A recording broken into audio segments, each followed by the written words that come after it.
ब्रह्मा, विष्णु, महेश ये अजर अमर हैं। उनकी कभी जन्म या मृत्यु नहीं होती। वहीं तो सृष्टि के रचनहार हैं। उनका कभी विनाश नहीं होता। वो ही जगत के पालनहार हैं। वास्तव में परमात्मा तो निराकार है। यदि आप अपने जीवन में सुख प्राप्ति चाहते हो तो एकादशी का व्रत कीजिए, श्राद्ध निकालिए।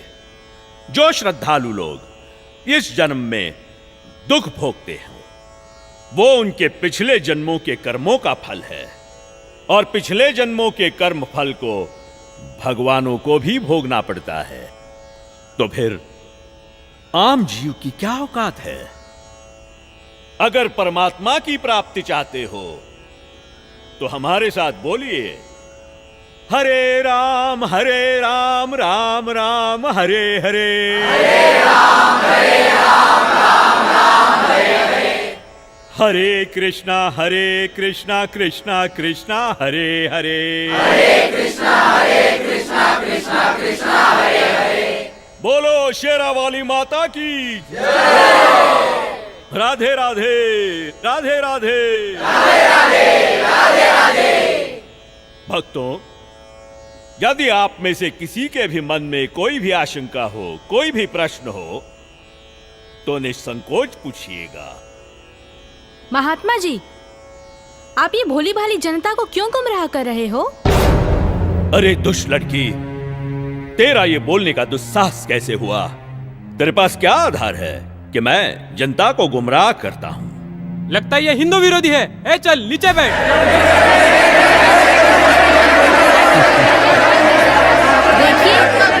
देखिए, हमारी इसी सोच की वजह से इन धर्मगुरुओं ने हमें गलत दिशा प्रदान की है। मैं भी हिंदू धर्म की हूँ और मैं अपने धर्म को श्रेष्ठ मानती हूँ। दरअसल पाखंड केवल हिंदू धर्म में ही नहीं बल्कि मुस्लिम धर्म तथा अन्य धर्मों पर भी चरम सीमा पर है। लेकिन ये हिंदू धर्म की आड़ में नकली संत अपना मनमाना आचरण करके शास्त्रों के विरुद्ध ज्ञान दे रहे हैं, और यही कारण है कि भक्ति करने वाले भक्त को वो लाभ नहीं मिले जो मीराबाई को मिला है, ध्रुव प्रहलाद को मिला है, नानक जी को मिला है। मैं किसी का विरोध नहीं कर रही। मैंने खुद अपने शास्त्रों को पढ़ा है और मेरे मन में भी कुछ प्रश्न हैं। लेकिन दुर्भाग्यवश हमारे समाज में अपने धर्म को, अपने शास्त्रों को, अपने परमात्मा को जानने की कोशिश करता है तो उसे आप जैसे भोले श्रद्धालु धर्म विरोधी समझने लगते हैं। पर आज मैं जो आप सभी को सच्चाई बताने जा रही हूँ, जो शायद आपने पहले कभी नहीं सुनी होगी।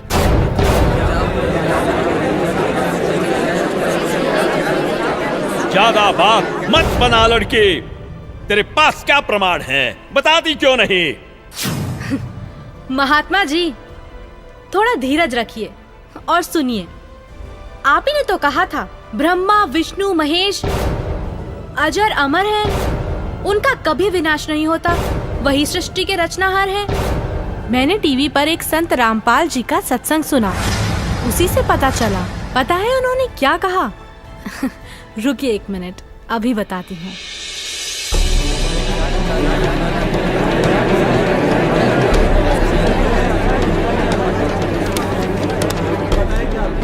श्रीमद् देवी भागवत पुराण, जिसके तीसरा स्कंद अध्याय 5 पृष्ठ 123 पर लिखा है कि मैं विष्णु, ब्रह्मा तथा शंकर तुम्हारी कृपा से विद्यमान हैं। हमारा तो आविर्भाव, जन्म तथा तिरोभाव मृत्यु होती है। हम नित्य अविनाशी नहीं हैं।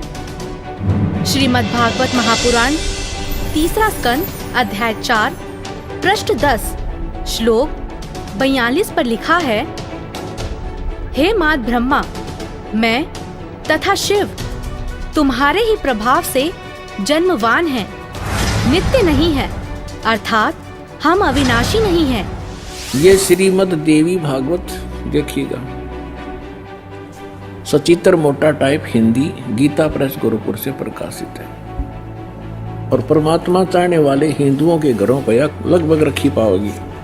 ये है संक्षिप्त श्रीमद् देवी भागवत सचित्र मोटा टाइप, केवल हिंदी। प्रकाशक हैं हनुमान प्रसाद पोदार, चमनलाल गोस्वामी, और गीता प्रेस गोरखपुर से प्रकाशित है। 123 पृष्ठ, 3रा स्कंद, संक्षिप्त देवी भागवत। तुम शुद्ध स्वरूपा हो, यह सारा संसार तुम ही से उद्भासित हो रहा है। मैं ब्रह्मा और शंकर हम सभी तुम्हारी कृपा से विद्यमान हैं। हमारा आविर्भाव माने जन्म, तिरोभाव माने मृत्यु हुआ करता है। हमारा तो जन्म मृत्यु होता है, केवल तुम ही नित्य हो, जगत जननी हो, प्रकृति और सनातनी देवी हो। अब ये क्या सिद्ध हो गया इस थोड़ी सी पंक्तियों में? ब्रह्मा विष्णु महेश की जन्म मृत्यु होती है। तो बताओ महाराज जी, अब आपके पास क्या जवाब है?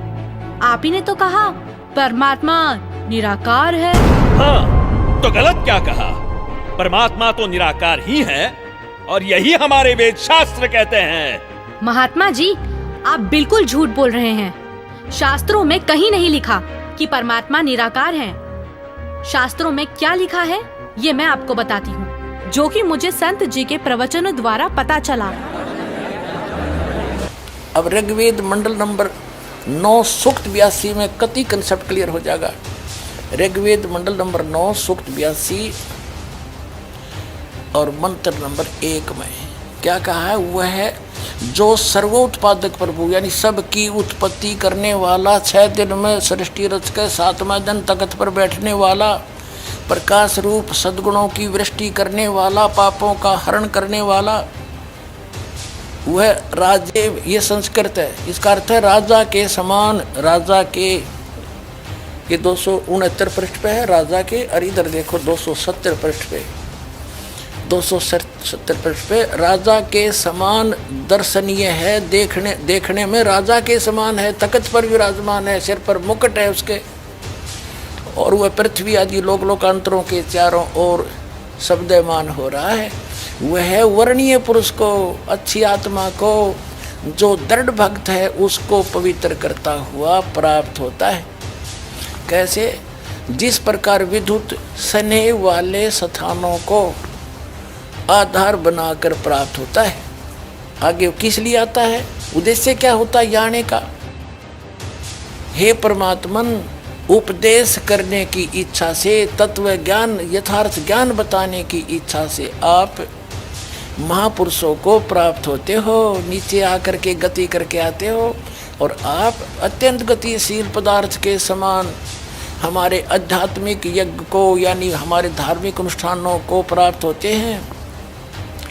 आप कबीर देव हैं, आप अल्लाहु अकबर हैं, शुद्ध स्वरूप हैं, आप पाक हैं, पवित्र हैं। हमारे पापों को दूर करके हे अमर परमात्मा सोम आप हमको सुख दे। हो गया सिद्ध। शास्त्रों में लिखा है, यजुर्वेद अध्याय 5 मंत्र 1, 6, 8, यजुर्वेद अध्याय 1 मंत्र 15, यजुर्वेद अध्याय 7 मंत्र 39, ऋग्वेद मंडल 1 सूक्त 31 मंत्र 17, ऋग्वेद मंडल 9 सूक्त 86 मंत्र 26, 27, ऋग्वेद मंडल 9 सूक्त 82 मंत्र 1 से 3।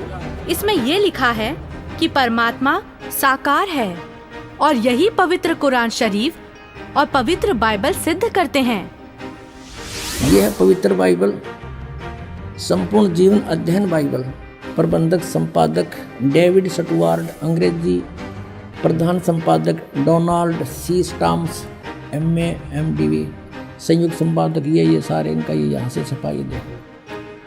जेनेसिस माने सृष्टि, जेनेसिस 1, ये 4 पृष्ठ पे उत्पत्ति यहाँ से आरंभ होती है। प्रथम आदि में परमेश्वर ने आकाश और पृथ्वी की सृष्टि की, ये पहला दिन था। इस प्रकार ये पहला दिन हो गया। फिर दूसरा दिन हो गया, प्रकाश पर पुरुष बना दिया परमात्मा ने। फिर ये तीसरा सांझ भोर हो गया, फिर तीसरा दिन हो गया। जो कुछ भी इसमें फलदार वृक्ष जिनके बीज एक एक जाति के अनुसार बनाए, ये इस प्रकार। अब ये तीसरा दिन हो गया। दिन और रात पर प्रभुता करें और उज्ज्वला दियारा करें। इस प्रकार सांझ हुई, फिर भोर हुआ, ये चौथा दिन हो गया। फिर यहाँ देखें प्रश्न नंबर 5 पे, वो 4 पे पढ़ा आपने, अब 5 पे क्या है, सांझ हुई, भोर हुई, फिर ये 5वां दिन हो गया। छठे दिन पे आना हमने, असली बात ये है। फिर परमेश्वर ने कहा मनुष्य को हम अपने स्वरूप के अनुसार अपनी समानता में बनाएं, और वे समुद्र की मछलियों और आकाश के पक्षियों और घरेलू पशुओं और सारी पृथ्वी पर और सब रेंगने वाले जंतुओं पर जो पृथ्वी पर रेंगते हैं अधिकार रखें, यानी उनसे समझदार हों। तब परमेश्वर ने मनुष्य को अपने स्वरूप के अनुसार उत्पन्न किया। अपने ही स्वरूप के अनुसार परमेश्वर ने उसको उत्पन्न किया, और नर और नारी करके उसने मनुष्यों की सृष्टि की। तो परमात्मा किसा होया, मनुष्य जैसा, नर जैसा। अंडरस्टूड हो गया।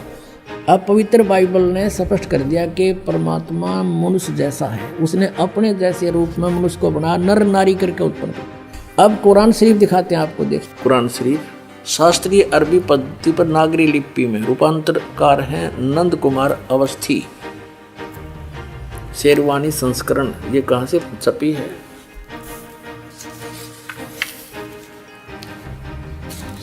ये वही लिखा कि वो इस्लामी किताब, इसमें कोई संदेह की गुंजाइश नहीं है।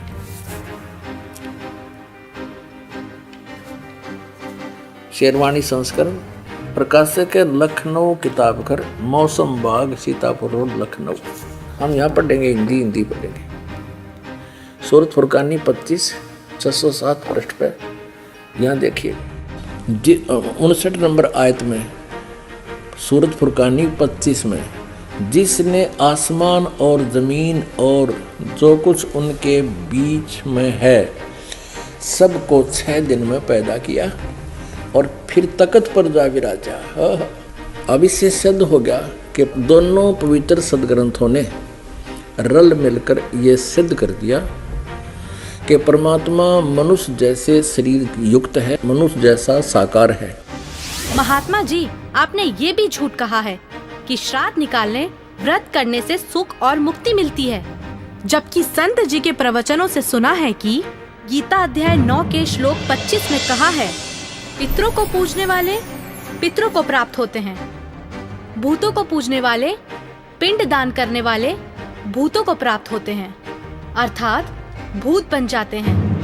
गीता अध्याय 6 श्लोक 16 में लिखा है कि हे अर्जुन, ये योग ना तो अधिक खाने वाले का, ना बिल्कुल ना खाने वाले का, ना अधिक जागने वाले का, ना अधिक शयन करने वाले का, और ना ही एक स्थान पर बैठकर साधना करने वाले का सिद्ध होता है।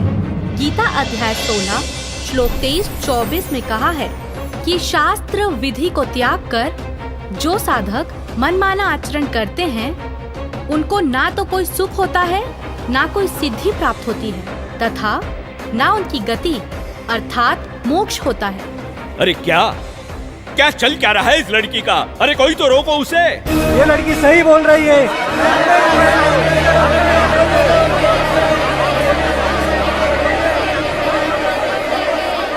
और हद तो तब हो गई बाबा जी, जब आपने कहा परमात्मा पाप नहीं काटते, कर्म का भोग तो भोगना ही पड़ता है, चाहे कितनी ही भक्ति कर लो। सब झूठ है, सब। आपको पता है हमारे शास्त्र क्या प्रमाणित करते हैं? मैं बताती हूँ, जो कि मुझे संत जी के प्रवचनों द्वारा पता चला है। ऋग्वेद मंडल 10 सूक्त 161 मंत्र 2, 5 सूक्त 162 मंत्र 5, सूक्त 163 मंत्र 1 से 3 में लिखा है कि परमात्मा जो चाहे वो कर सकता है, प्रत्येक प्रकार के रोग कष्ट को नष्ट कर सकता है, और यदि कोई मृत्यु के भी निकट पहुंच जाता है तो उसे 100 वर्ष की आयु प्रदान कर सकते हैं। अब देखिए वेद इसको प्रमाणित करेंगे कि परमात्मा घोर पाप का विनाश कर देता है। ये देखिए, ये महर्षि दानव सरस्वती द्वारा ही इसका अनुवाद है।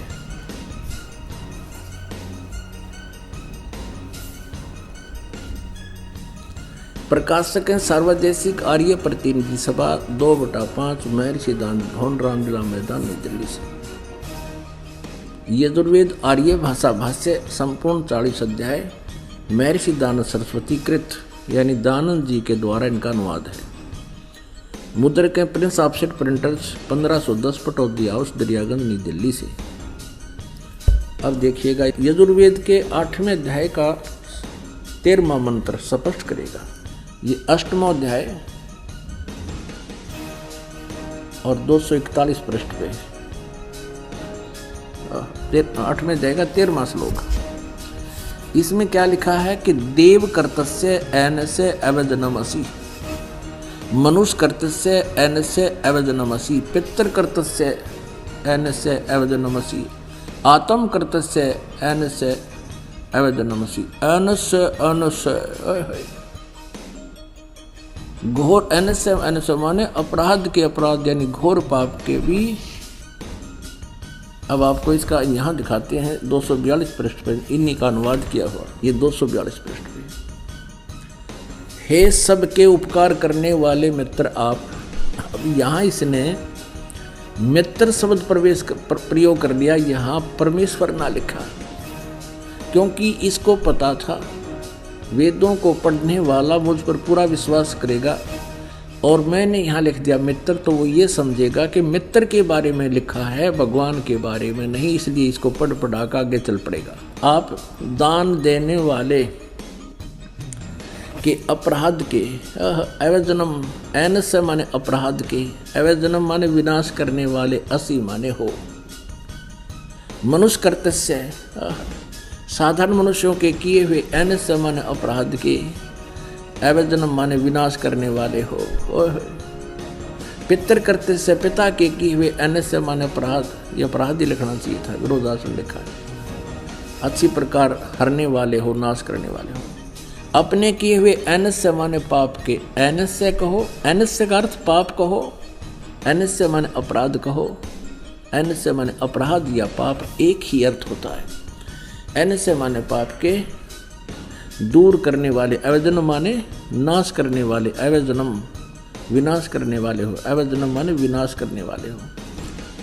एनस्य एनस्य अधर्म के अधर्म यानी घोर पाप के भी, अवजनम माने नाश करने वाले हो।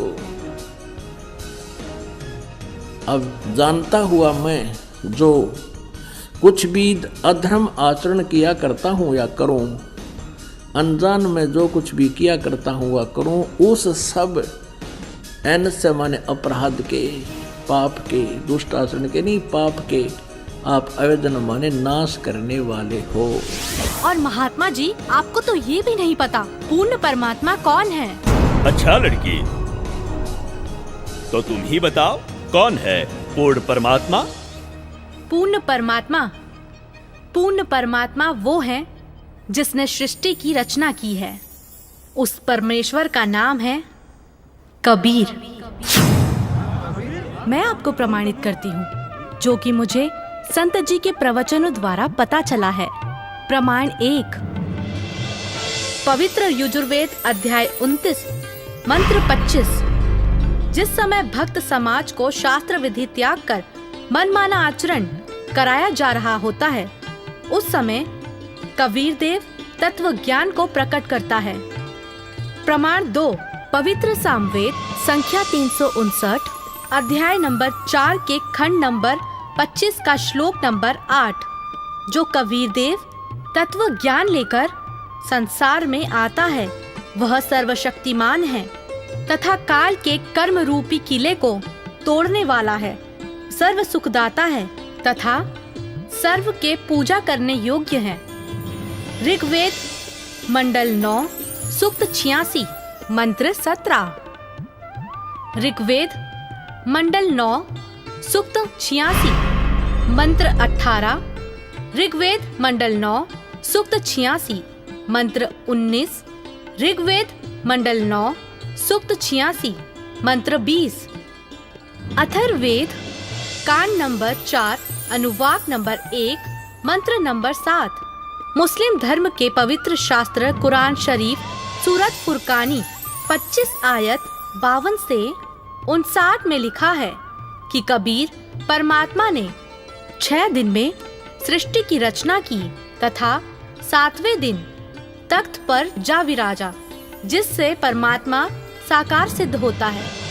राग तिलंग महला 1, पंजाबी गुरु ग्रंथ साहिब, पृष्ठ नंबर 721।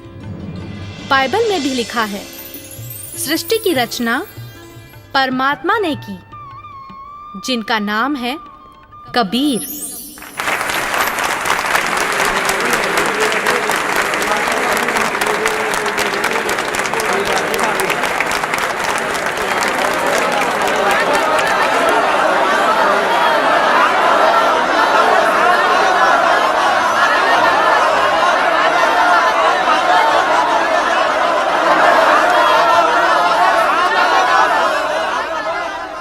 बहन माफ करना, मुझसे गलती हो गई। असल में हिंदू विरोधी तो ये नकली संत है जो हमें शास्त्रों के विरुद्ध भक्ति बता रहा है। आपने तो हमारी आंखें खोल दी। बहुत बहुत धन्यवाद आपका। धन्यवाद तो संत रामपाल जी महाराज का कीजिए, जिन्होंने इस अनमोल ज्ञान को भक्त समाज को समझाया है। उन्हीं के ही तो टीवी चैनल पर सत्संगों को सुनकर मैंने इस अनमोल ज्ञान को प्राप्त किया है। हर रोज टीवी पर सैकड़ों बाबा आते हैं, लेकिन सही भक्ति तो संत रामपाल जी महाराज ही बताते हैं। तो बोलो संत रामपाल जी महाराज की जय। संत रामपाल जी महाराज की जय। संत रामपाल जी महाराज की जय। आओ सब मिलकर जागरूकता लाए, पाखंड और अंधविश्वास को जड़ से मिटाए।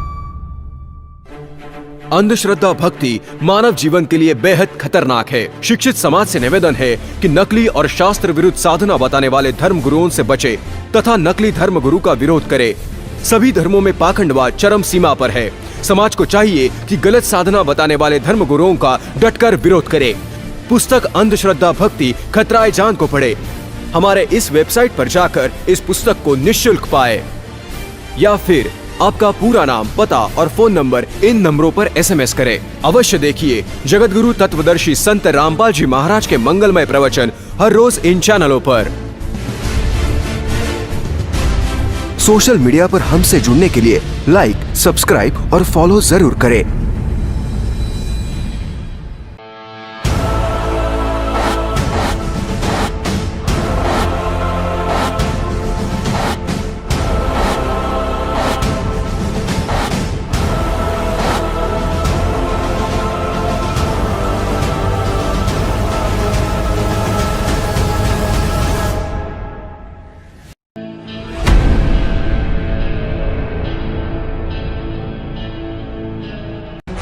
भारत के सभी राजनेताओं, स्वामियों, धर्मगुरुओं और शंकराचार्यों को मुसलमान धर्म के प्रवक्ता डॉक्टर जाकिर नायक की खुली चुनौती। ये चैलेंज है, कोई भी शख्स हिंदुस्तान में हो, मिनिस्टर हों दो, कोई भी स्वामी हों दो, कोई भी शंकराचार्य हों दो, इंशाल्लाह मैं तालिबे इल्म हूँ इस्लाम और दीगर मज़हब का। मैं तस्लीम करता हूँ कि डिबेट होना चाहिए। मैं उनसे डिस्कशन करता हूँ, अगर मुझे गलत साबित करो मैं बदलने को तैयार हूँ। ये मुसलमान की जबान है, हम जब जबान देते हैं उसका पालन करते हैं। संत रामपाल जी महाराज ने स्वीकार की मुस्लिम धर्म प्रवक्ता डॉक्टर जाकिर नायक की चुनौती।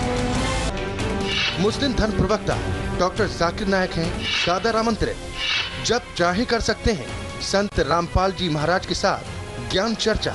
डॉक्टर जाकिर नायक के इस चैलेंज को स्वीकार करता हूँ, लेकिन अपने उस वायदे को याद रखना जिसमें कहा है कि जो मुझे झूठा सिद्ध कर देगा, गलत सिद्ध कर देगा, मैं अपने आप को बदल लूँगा। चैलेंज, आपको 10 पॉइंटों पर झूठा कर दूंगा सिद्ध, और कभी भी आकर के वो आध्यात्मिक ज्ञान चर्चा कर।